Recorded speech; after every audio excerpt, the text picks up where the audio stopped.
A silver alert has been issued for Phoenix PD. This is the Arizona Department of Public Safety.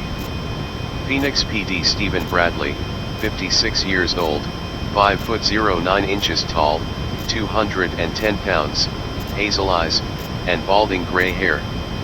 Stephen has a red mark on his right temple and missing a couple of upper left teeth. Stephen has recently shaved his beard. There is no last known clothing description. He went missing from the area of North 27th Avenue and West Butler Drive on December 21st on foot. He has a medical condition that may make him appear confused and disoriented. Phoenix PD has jurisdiction. If you have contact with the silver alert, please call 911. Monitor TV and radio for updates.